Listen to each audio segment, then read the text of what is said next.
Oke, udah aku record.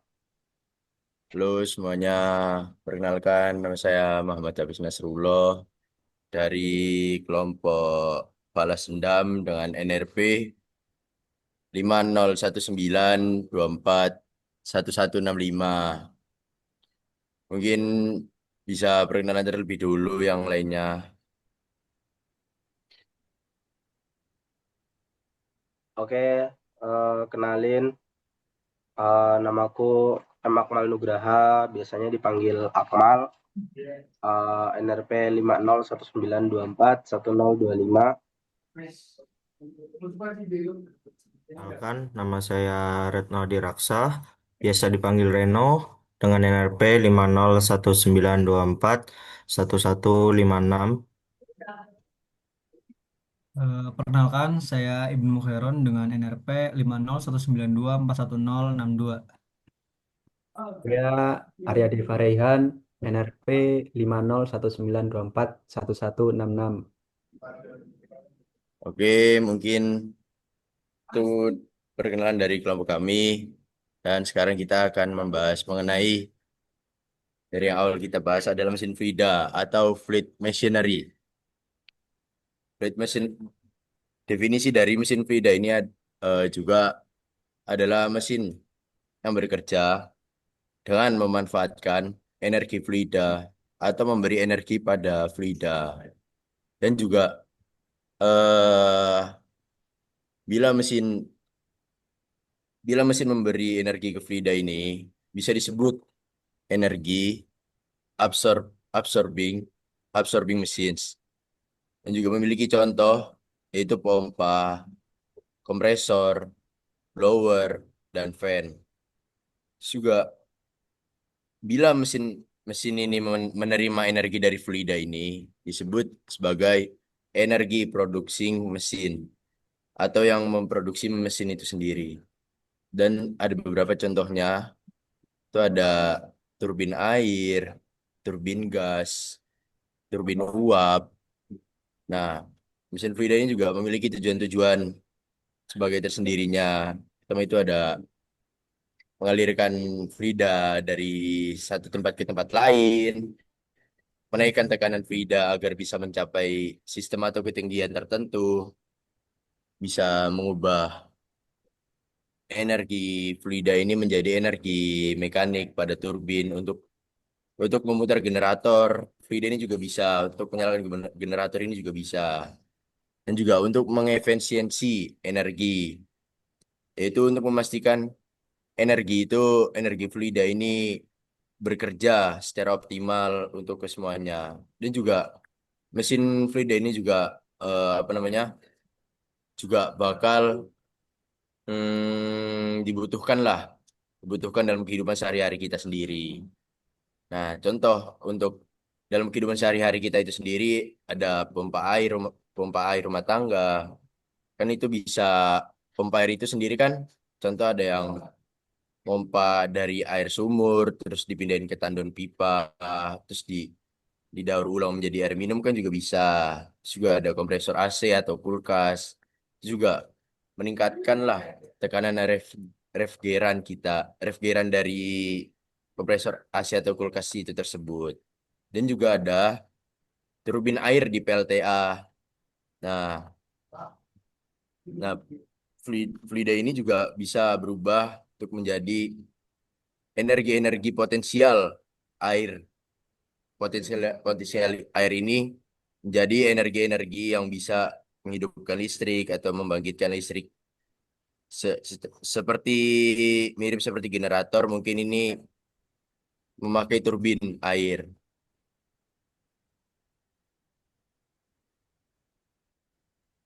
Apeng, aku mau nanya dong.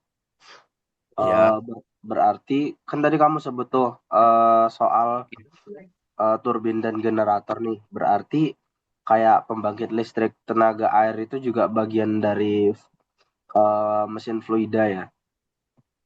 ya betul. Jadi energi fluida ini bisa membangkitkan lah menjadi bisa atau bisa dirubah untuk menjadi energi listrik untuk menyalakan generator atau mengaktifkan turbin air di PLTA ini. Seperti itu. Kalau misalnya kayak kincir angin nih, kayak misalnya kincir angin nih, kan udara itu juga fluida ya, tapi fluida gas. Bisa nggak sih menurut teman-teman nih kalau misalnya kincir angin ini kita golongin sebagai mesin fluida? Karena kan ya fluida itu kan udaranya kan fluida juga ya. Harusnya sih bisa ya. Kalau kincir penerapannya kan kayak kincir angin. Contohnya pun di kalau di air pun ada kincir ya, kayak di pompa contohnya itu kan juga pakai kincir. Mungkin kalau dalam konteks angin sendiri kayaknya bisa deh. Kalau yang lain tanggapan ada nggak? Juga kalau menurutku ya, kincir angin kan juga menghidupkan kincir angin sendiri itu kan juga membutuhkan energi-energi fluida itu sendiri. Juga bisa, pasti kan mereka juga butuh listrik, membutuhkan energi-energi potensial itu.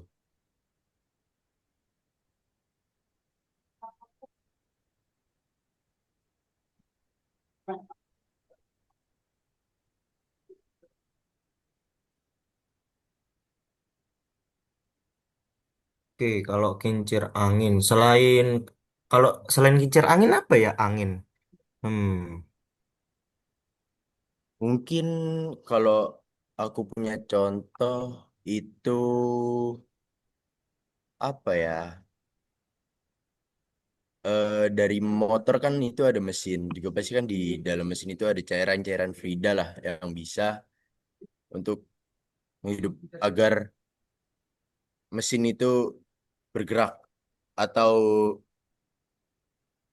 apa ya? Contohnya mungkin kayak oli kan juga kalau oli habis pasti kan motor bakal mati. Mungkin seperti itu. Emang emang kalau oli apa namanya bisa jadi penggerak fluidanya, bisa jadi penggerak mesinnya. Makanya itu cuma oli itu cuma pelumas di biar mesinnya tuh bisa berjalan aja. Bukan bukan sebagai penggeraknya gitu loh. Hmm.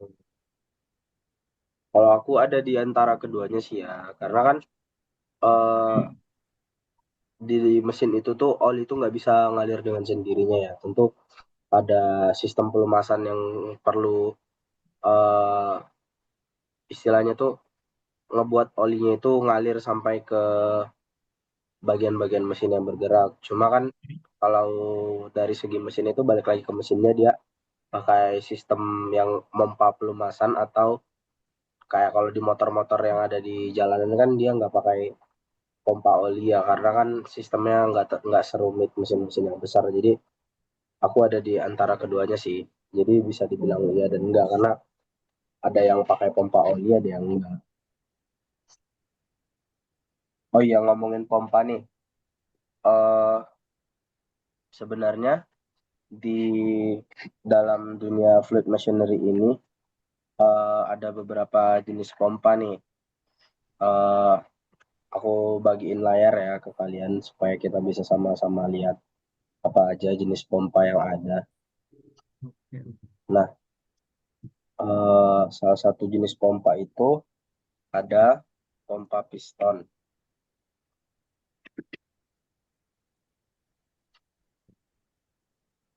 Nah, sebentar ya, aku cariin gambarnya.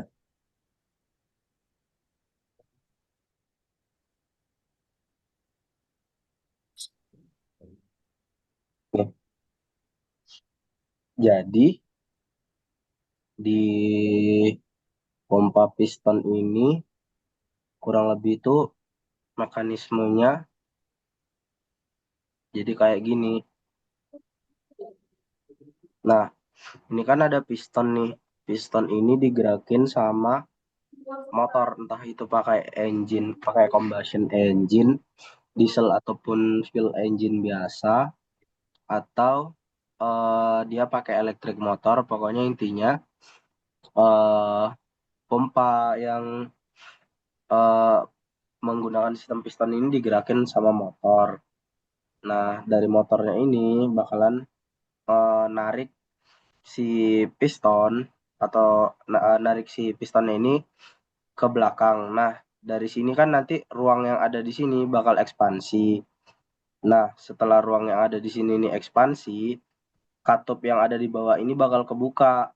Karena katup yang di bawah ini kebuka, fluidanya bakal ketarik nih ke ruang yang eh, karena tadi ekspansi kan pressure-nya jadi turun. Nah, karena pressure-nya turun, jadinya fluida yang ada di bawah katup ini bakal ketarik ke atas. Nah, waktu motornya balik lagi ke arah sini, pistonnya bakal balik lagi ngedorong si fluidanya ini karena fluidanya kedorong, ruangnya kan jadi terkompresi nih. Karena dikompresi, katup yang bawah ini terkunci, katup yang di atas kebuka. Katup yang di atas ini bakal ngeluarin fluida yang dipompa pakai uh, pompa jenis piston ini. Uh, tapi di sini nih kan karena dia sistemnya tarik tarik dorong, harusnya nih masuk ke golongan pompa yang dia tuh nggak kontinu tapi pakai frekuensi. Kalau menurut teman-teman gimana? Kalau menurut aku sih fluida yang dipompanya ini seharusnya nggak kontinu ya karena kan dia per ukuran silinder-silindernya.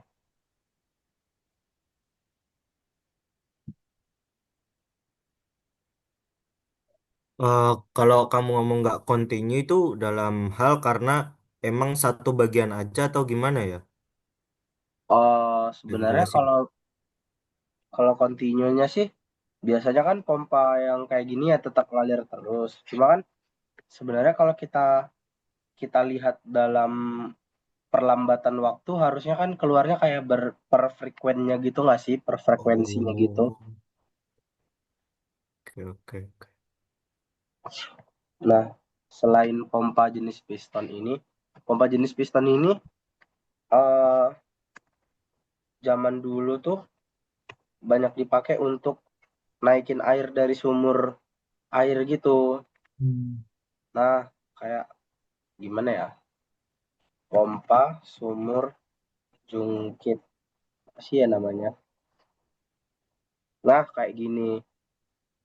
Kalau nggak salah tuh eh ya di zaman dulu itu udah banyak banget dipakai pompa jenis piston ini untuk eh memompa air dari sumur.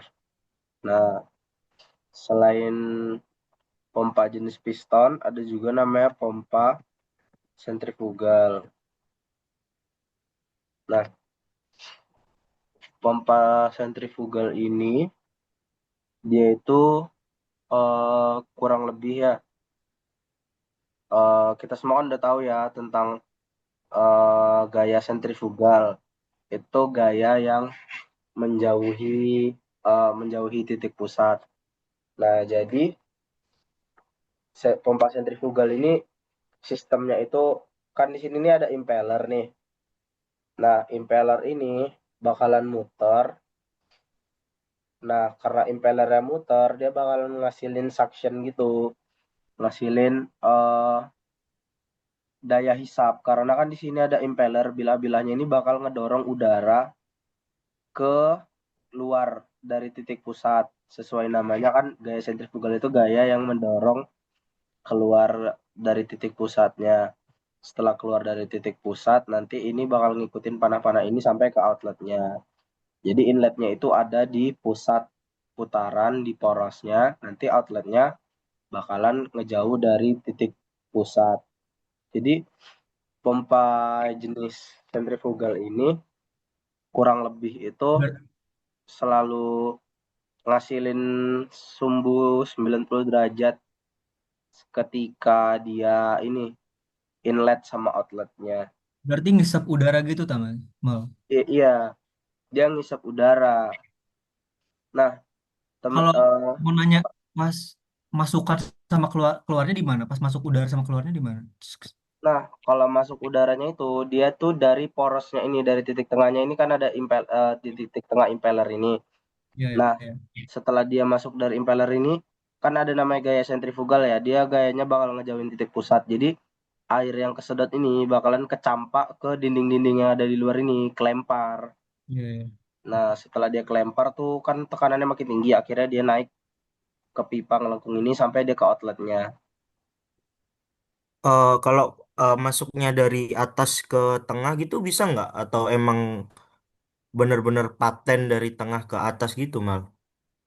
Nah, seingatku ya, pada umumnya tuh sebenarnya inletnya tuh dari tengah. Cuma kayaknya harusnya bisa sih. Cuma kayaknya yang di umumnya dipakai itu yang dari inletnya di tengah. Cuma kalau untuk dibalik dari pinggir ke tengah itu aku kurang tahu ya. Kan dari segi fisika tuh kan kalau mau dibalik berarti dia pakai gaya sentripetal ya, kebalikan dari sentrifugal. Nah, gaya sentripetal ini nih aku aku kurang paham konsepnya secara fisikanya gitu. Kalau dari aku sih karena penjelasanmu kayaknya bener juga ya. Kalau dari atas kan ntar kurang maksimal gitu. Kalau dibalik.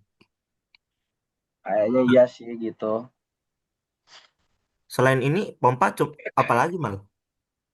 Nah, kalian pada tahu ini nggak water jet pump? Water jet pump. Nah, sebenarnya nih konsep eh, apa namanya konsep water jet pump sama pompa sentrifugal ini kurang lebih mirip ya.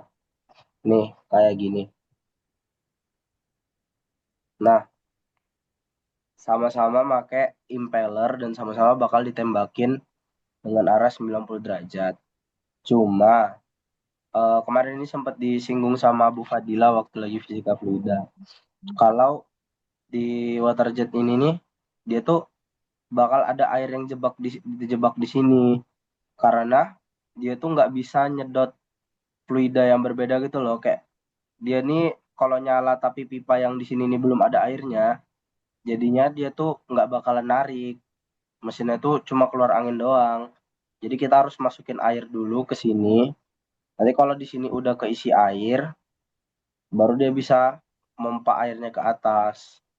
Mungkin itu sih beda mekanismenya sama yang tadi pompa sentrifugal biasa. Nah, aku ada tahu dua jenis lagi nih. Yang pertama itu pompa gear. Nih, kurang lebih mekanismenya kayak gini. Jadinya tuh dia tuh nyedot eh suction dari satu sisi inlet, terus diputar dibawa sama gearnya, terus bakalan ditembakin di outletnya. Tapi ya kayaknya sih harusnya ini kurang lebih dia frequent dan nggak continuous ya kayak yang impeller tadi. Soalnya kalau ini kan dia kayak per bagian gitu, nggak terus menerus. Sama jenis pompa yang terakhir aku tahu itu namanya pompa peristaltik.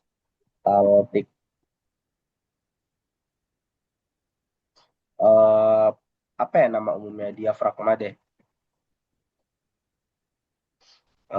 Mana ya yang ada gambar mekanismenya? Nah, ini. Kalian inget nggak sih soal diafragma yang ada di perut? Oh, tahu tahu tahu tahu. Nah, kurang lebih kayak gitu. Kan kalau di diafragma yang ada di perut itu tuh kayak gini nih, dia ngelengkung naik turun. Kurang lebih ini kayak gitu. Waktu dia ini kan kayak ada noken as gitu ya. Hmm.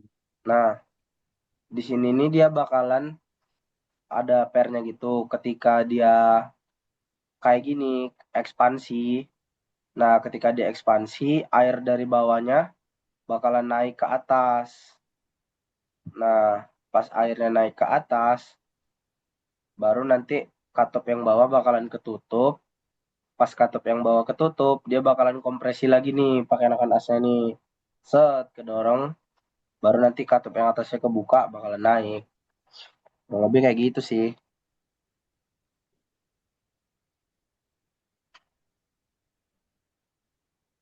Oke, Mal, mau tanya dong, kalau dari segi efektivitas dalam fluida lah intinya, kalau mau apa-apa itu, kalau mau pakai pompa nih, efektif mana sih, Mal? Yang maksudnya kayak kan ada yang continue, discontinue, pasti kan ada plus minusnya. Kalau menurutmu gimana, Mal? Hmm, gimana ya? Sebenarnya kan Penggunaan sehari-hari atau gimana gitu? kalau di yang sehari-hari kita pakai di rumah kan, eh, yang sehari-hari kita pakai di rumah itu kan pompa yang ini ya, yang dari water jet tadi atau enggak pakai pompa sentrifugal nih. Nah, itu tuh dipakai sehari-hari di rumah karena memang efisien untuk fluida yang encer gitu. Eh, Kayak misalnya air yang kita pakai fresh water itu tuh cocok untuk pakai pompa sentrifugal. Nah, terus kan tadi ada pompa yang jenisnya frequent ya, nggak kayak nggak continuous gitu. Aku tuh sempat nyari tahu juga sebenarnya kenapa sih ada pompa-pompa yang kayak gitu. Nah, setelah aku cari tahu tuh pompa-pompa yang kayak tadi tuh kelebihannya dia tuh eh, tekanannya tuh tinggi. Jadi kayak misalnya kalau kita lagi di migas, nah itu kan kita tuh narik minyak mentah, narik crude oil dari inti bumi itu kan kayak dia kental banget gitu. Kalau pakai pompa sentrifugal dia kan kayak nggak bisa gitu. Jadinya di beberapa jenis fluida yang kental itu tuh pakai pompanya tuh pompa yang kayak pompa gear tadi atau pakai pompa yang piston. Tapi kalau di migas sih biasanya pompa piston setauku. Oh. Oke, kan berhubung, oh ya baru kepikiran, Cuk. Kan kita berhubung di Siskal nih. Kalau di urusan marin, kalau pompa untuk marin itu apa ada nggak ya? Maksudnya penerapan pompanya, penerapan pompa atau pompa untuk di dunia marin.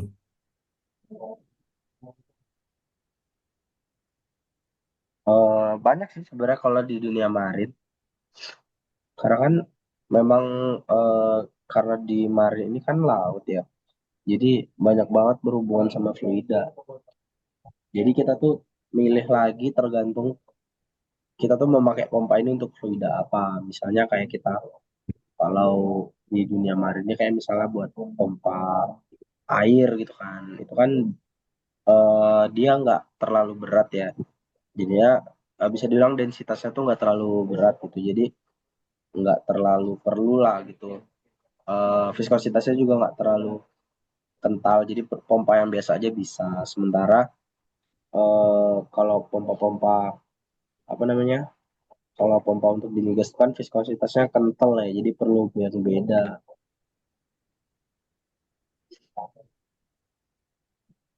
Berarti kalau pompa-pompa itu ada perhitungannya ya? Iya, karena kan ya tiap fluida itu punya jenisnya masing-masing ya. Ada unsur-unsurnya juga.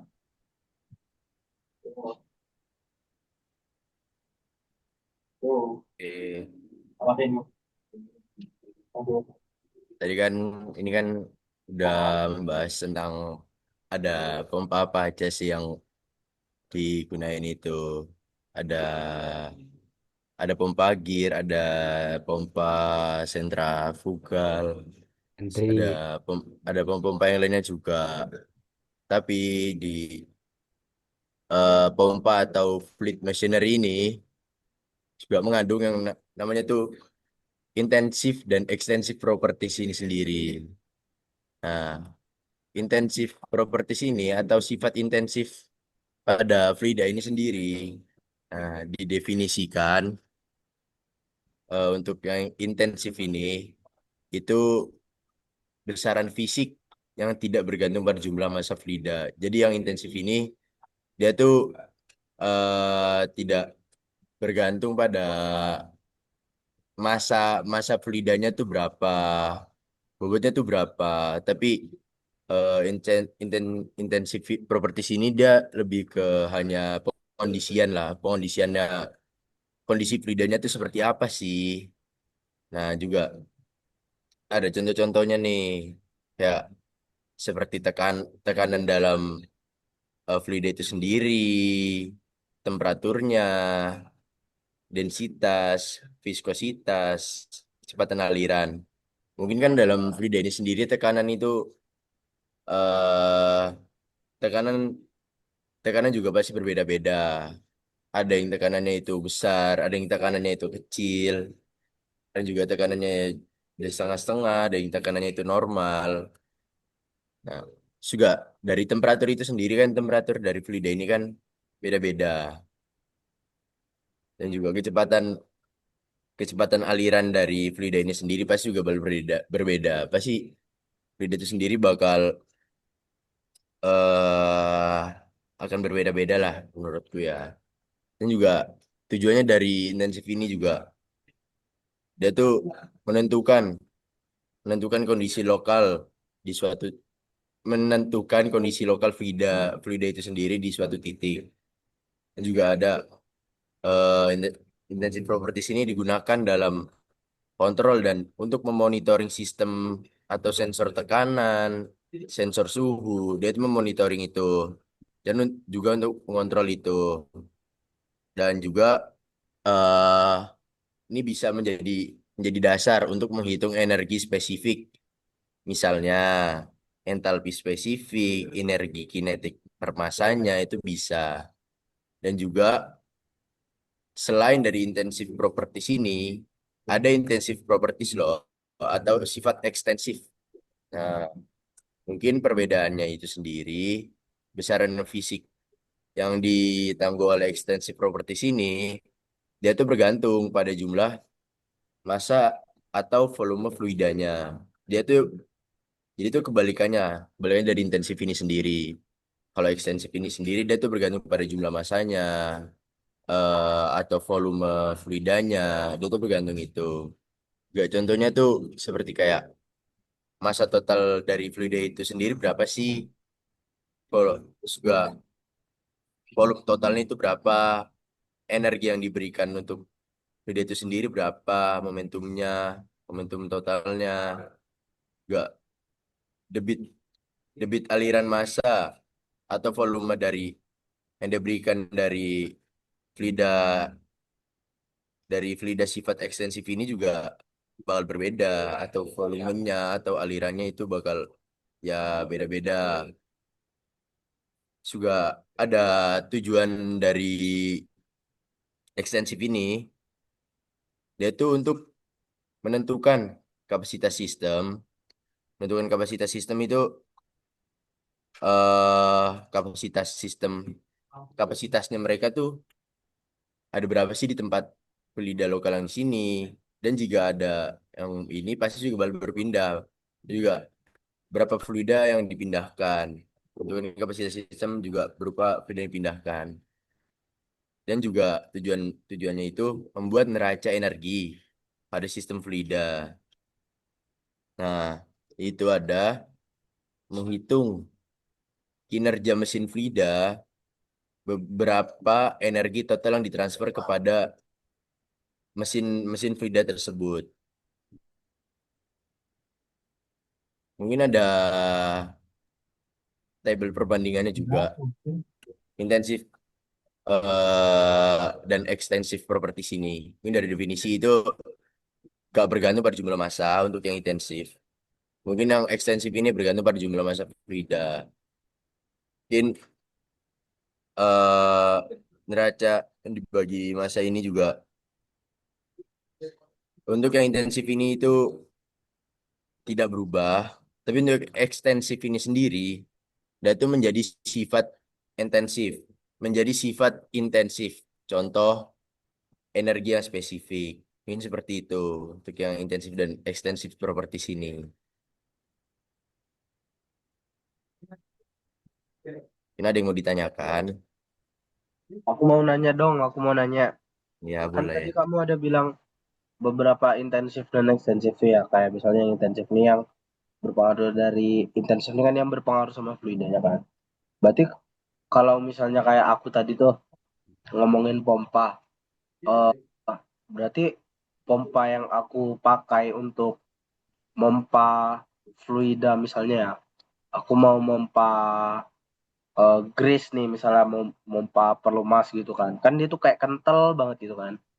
Nah, berarti butuh pompa yang beda nih dengan pompa kayak misalnya pompa air gitu ya. Mungkin, mohon maaf, bisa agak diulang yang pertanyaan yang ditanyakannya itu apa? Mohon maaf. Jadi kan tadi kamu bilang pompanya kan beda-beda tuh ya. Eh Ya, Misalnya aku mau mompa grease nih, mompa pelumas. Itu kan kental banget kan. Jadinya kan harusnya berat tuh sama pompanya. Berarti aku bakal butuh pompa yang beda nih. Kalau misalnya aku mau mompa grease atau pelumas ini dengan mompa air beda lagi nih pompa yang aku pakai. mungkin kalau dari jawabanku, eh mungkin bakal berbeda ya dari pompa-pompa itu sendiri juga kan. Dari pompa yang dipakai itu sendiri juga belum tentulah untuk memiliki tekanan yang sama, temperatur yang sama, kecepatan aliran yang sama, dan juga dari setiap masing-masing pompa itu juga ada perbedaan-perbedaan lah.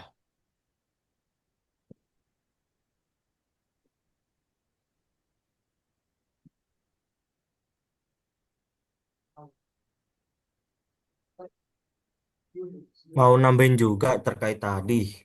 Kayaknya untuk pompa grease itu juga lebih kuat ya. Terus tekanannya juga tinggi, alirannya lebih lambat. Apa, mohon maaf, mungkin bisa diulang. Ini cuma nanggapin, Peng. Cuma nanggapin. Santai. Peace. Cuma nanggapin. Juga, Mungkin ada tanggapan dari yang lain apabila mungkin ada mungkin kurang. tanggapan dari yang lainnya mengenai intensif dan ekstensif ini juga mengenai aliran yang berbeda atau tekanan yang tinggi atau apa, mungkin boleh.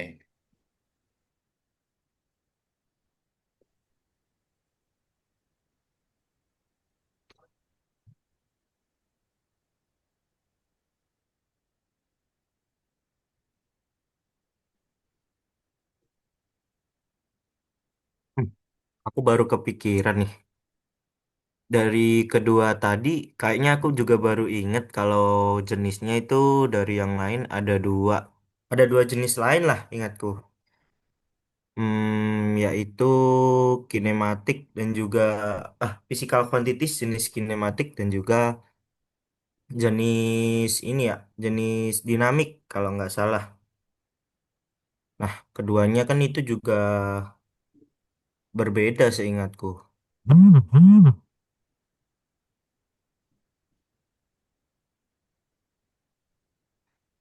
eh Kalau seingatku sih, bentar. Aku ingat-ingat lagi juga ya. Hmm, oh iya, perbedaan ada. Jadi karena tadi udah bahas intensif dan ekstensif, di mana intensif kan juga merupakan seperti contohnya intensif kan seperti suhu dan juga massa jenis. Intinya tidak bergantung pada jumlah zat, sementara untuk ekstensif seperti massa dan volume bergantung pada jumlah zat. Aku ingat ada dua em, klasifikasi besaran yang lain, yaitu berdasarkan peran mereka dalam mendeskripsikan gerak suatu objek dalam mekanika, yaitu kinematik dan juga dinamik. Nah, ada besaran kinematik nih, yaitu besaran yang menjelaskan gerak objek tanpa mempertimbangkan penyebabnya. Maksudnya itu bagaimana cara sebuah objek bergerak. Jadi kita menghitung cara uh, bagaimana objek itu bisa bergerak lah intinya. Seperti memperhitungkan tentang posisi, jarak, perpindahan, kecepatan, percepatan, dan juga kelajuan. Kemudian ada juga dinamik, itu bisa menjelaskan penyebab gerak seperti kalian contoh penyebab gerak ya. Jadi penyebab kalian lagi posisi nyetir mobil nih. Kalian injak rem, nah tiba-tiba berhenti. Nah itu menjelaskan kenapa kok itu bisa digunakan kalau ingin menjelaskan bagaimana sih mobil ini kok bisa injak rem bisa berhenti gitu. Contohnya eh, biasanya besar-besar kalau kinematik kan tadi ada percepatan posisi dan lain-lain. Kalau dinamik itu ingatku menjelaskan tentang massa, kemudian gaya, momentum, usaha. Ah, lagi ya sih, bentar. Kayaknya Eno, itu aja deh. Eno. Apa-apa mal? Nah, kalau kalau misalnya kita sambungin nih konsep dinamik sama kinematik yang kamu bilang ke fluida, berarti fluida itu juga harusnya ada yang dynamic dan ada yang kinetik gak sih? Harusnya, nah, aku kurang mendalami juga ya yang untuk itu. Tapi seharusnya ada karena juga apa namanya di apa tadi mal pertanyaannya fluida ya? Iya. Di fluida kan juga kita harus melihat kan bagaimana bagaimana cara benda itu bergerak dan juga mengapa benda itu bisa bergerak. Ada sebab dan juga akibat lah intinya gitu. Hmm.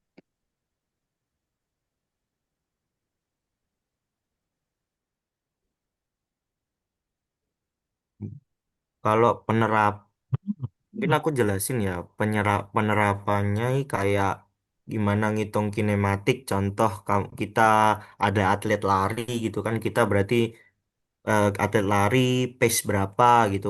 Berarti kan dengan itu kan pace didapatkan dengan kita mengukur berapa jaraknya dan juga berapa kecepatan dia lari dan juga waktu dia lari. Contohnya seperti itu. Kalau untuk dinamik sendiri yang kayak tadi sih, Kau jelasin seperti contoh kalian naik mobil terus ngerem, loh mengapa kok objek ini tiba-tiba melakukan gerakan mengerem gitu. Hmm,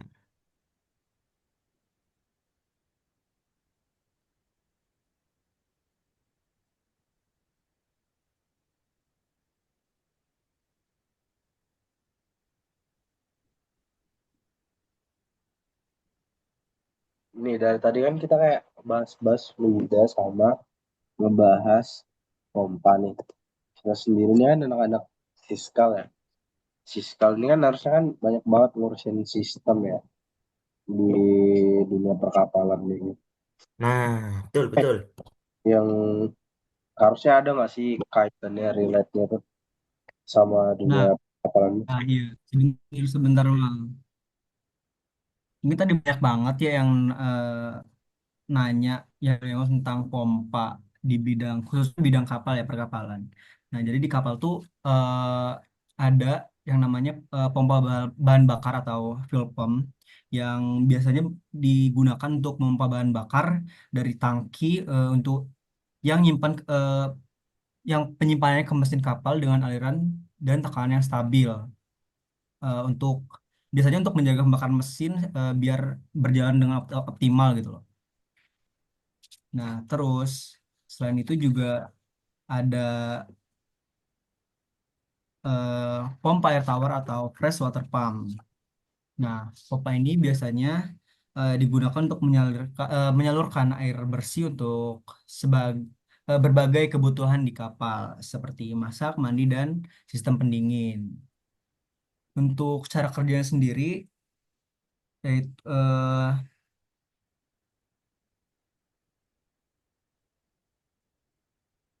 pompa yang pompa bahan bakar yaitu yang pertama pompa utama dan pompa cadangan untuk memastikan suplai bahan bakar terus menerus tanpa gangguan. Yang kedua, filter dan spare sperator bahan bakar yang berfungsi menyaring kotoran dan memisahkan air dari bahan bakar. Nah, terus jenis pompa yang dipakai bisa berupa transfer pump untuk memisahkan bahan bakar dari tangki utama ke tangki harian. Dan lalu ada pompa injeksi injeksi khusus untuk yang menyalurkan bahan bakar bertekanan tinggi ke ruang bakar mesin melalui nozzle gitu. Nah, selain dua itu ternyata masih ada banyak lagi pompa, yaitu ada pompa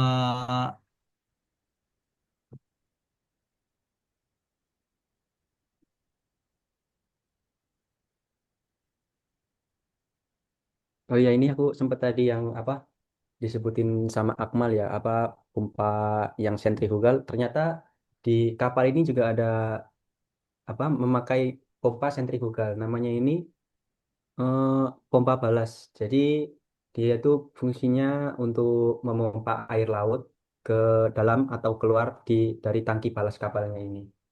Nah, tujuannya itu eh, biasanya ya apa untuk menjaga keseimbangan ataupun stabilitas kapal saat berlayar sendiri. Terutama saat muatannya ini sudah habis ataupun dalam kondisi yang kemungkinan pada kapal saat berlayar itu cuacanya buruklah kondisinya. Nah, pompa sentrifugal ini juga paling umum lah digunakan karena itu tadi efektivitasnya dalam memindahkan fluida cair itu.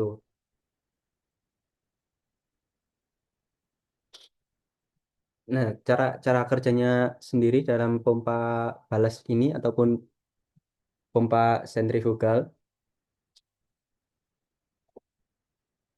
biasanya ini air air laut ini dihisap dari luar kapal, terus misalnya melalui chest, lalu airnya ini dipompa masuk ke dalam tangki balasnya itu tadi.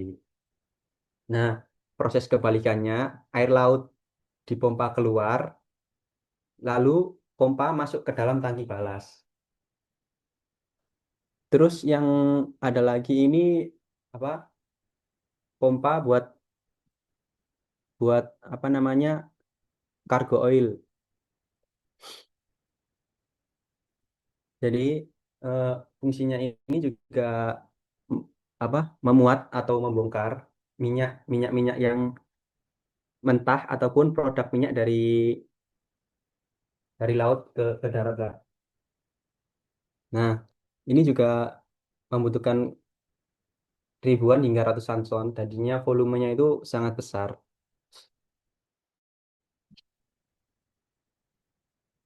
Untuk komponen-komponennya sendiri dari yang aku sebutkan tadi, yang pompa balasnya ini eh, komponen-komponennya mungkin berkapasitas besar, bisa kadang sampai 1000 meter kubik per jam.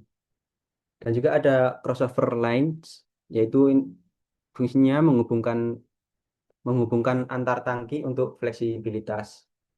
Dan juga ada eh, remote operate valve atau ROV, itu biasanya dikontrol dari mesin ataupun brakes. Dan ini juga ada strainer, yaitu apa? Biar mencegah masuknya organisme laut ataupun debris. Kalau bisa kayak misal ada ikan ataupun terumbu karang yang biar tidak kesedot dalam rumahnya gitu. Terus untuk yang apa cargo oil pump system ini ada komponen pentingnya juga. Di cargo oil pump ini juga membutuhkan kapasitas besar kan, karena fluidanya itu kental dan mudah terbakar juga. Jadi ada namanya cargo oil pump. Terus ada namanya cargo manifold, yaitu titik sambungan kapal dan terminal. Terus dilengkapi eh, emergency shut off valve. Terus ada komponen lainnya ini ada vapor return line, yaitu fungsinya eh, mengalirkan gas hidrokarbon kembali ke terminal agar tekanan gas tangki ini terkendali. Jadi tidak tidak mudah terbakar itu tadi lah. Terus yang selanjutnya ada IGS untuk menjaga atmosfer tangki tetap non-eksplosif.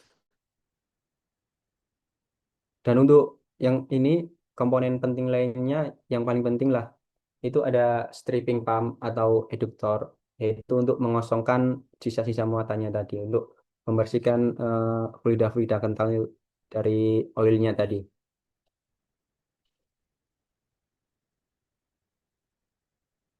Mungkin ada pertanyaan dari teman-teman terkait dengan apa namanya pompa pompa balas dan juga cargo oil pump ini. Aku mau nanya dong, Rey. Kita kan bahas-bahas pompa nih. Untuk kan pompa ini eh apa ya? Untuk mindahin fluida dari satu tempat ke tempat lainnya. Nah, berarti kalau menghubungkan jarak yang jauh ini kan butuh pipa ya. Nah, kalau pipanya panjang nih, kayak lokasinya tuh misalnya di kapal-kapal tanker yang jaraknya 200 meter gitu kan. Kayak berarti kalau jaraknya sejauh itu dengan pipa sepanjang itu butuh pompanya, bakalan butuh pompa yang lebih kuat atau pompanya tuh sama aja sih yang dipakai sebenarnya? Nah, izin jawab ya, Mal. Jadi kan misal kayak pompa sentrifugal yang digunakan di sehari-hari lah, misalnya kayak pompa sumur ataupun pompa yang biasa digunakan untuk yang apa tadi, yang pompa air itu tadi, ini beda dengan pompa balas ini sendiri. Tadi udah tak sebutin, pompa pompanya ini berkapasitas besar. Mungkin pipanya juga ukurannya lebih besar lah dari yang sehari-hari kita lihat untuk memompa air dari sumur itu tadi. Nah, ini kadang volumenya itu bisa di atas 1.000 meter. Aku nggak tahu sih yang yang sehari-hari di pompa sentrifugal itu volumenya berapa.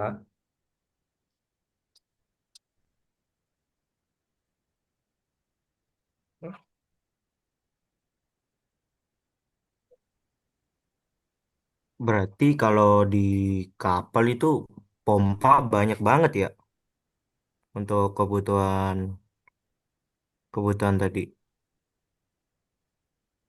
Kalau keunggulan pompa oil dari sama pompa lainnya itu apa ya?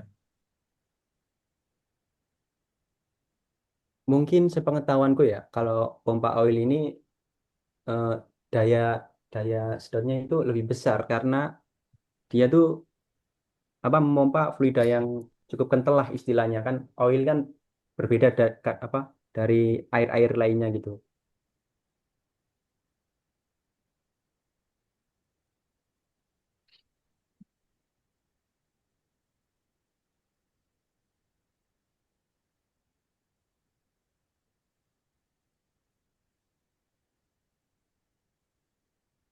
Mungkin ada tambahan lagi terkait pompa-pompa lainnya. Ini sih pertanyaanku tadi sih. Pompa itu banyak nggak sih di kapal buat apa banyak kan kayak tadi disebutin berarti banyak banget ya pompa di kapal itu. Banyak, banyak, banyak. Kalau kalau dari awal yang disebutin tadi banyak sih harusnya.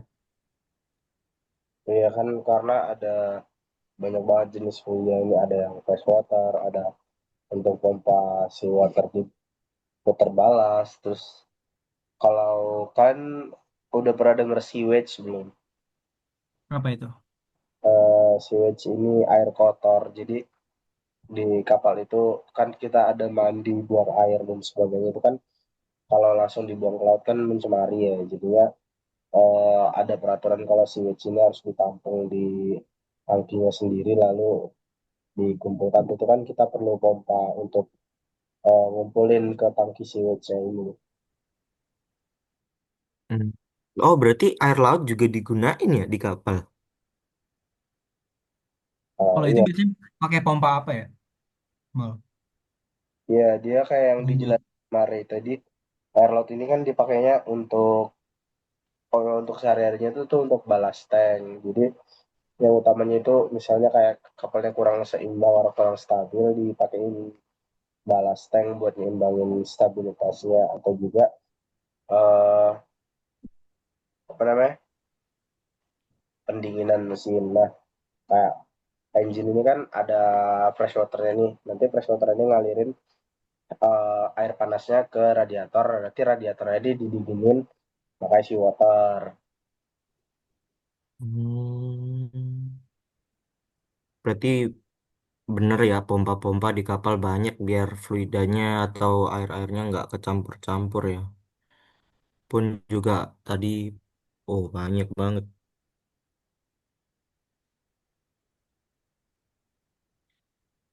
Nah, kan kan kita udah ngobrolin dari awal tadi ada apa yang pertama mesin fluida, terus eh, pompa-pompa yang ada di kapal, pompa-pompa lain-lainnya. Mungkin materi-materinya udah cukup sampai sini ya sih? Udah cukup kan?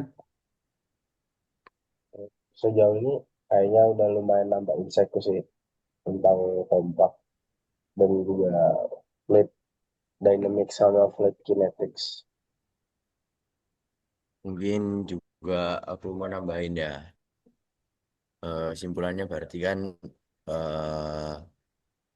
fluida ini kan beda-beda.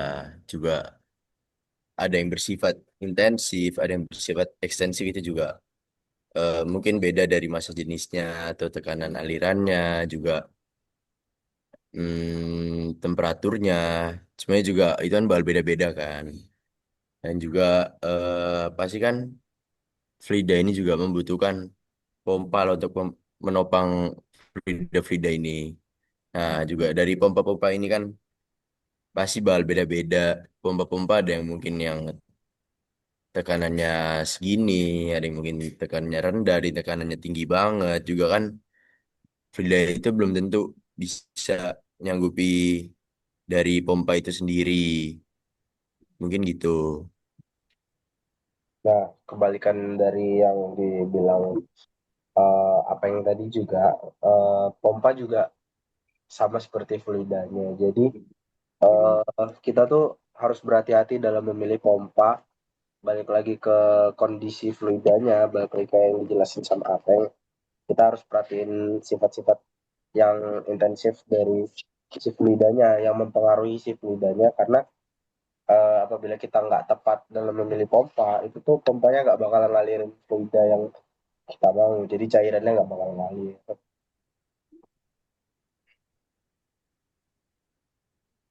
Ya, oke, ternyata diskusi malam juga seru ya. Kita jadi banyak dapat materi.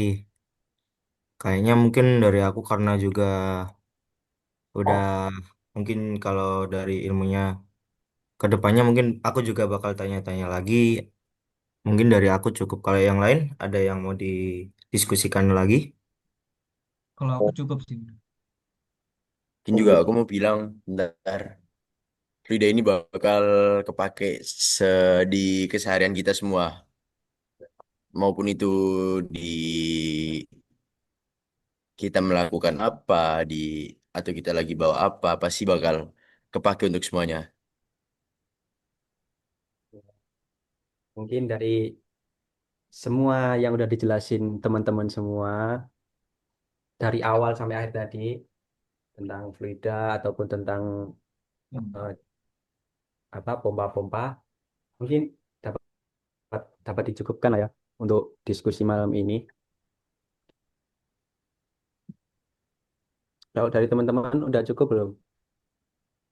Cukup sih aku. Bisa Cukup. bisa diakhiri kan ya. Oke, oke. Oke, terima kasih teman-teman juga.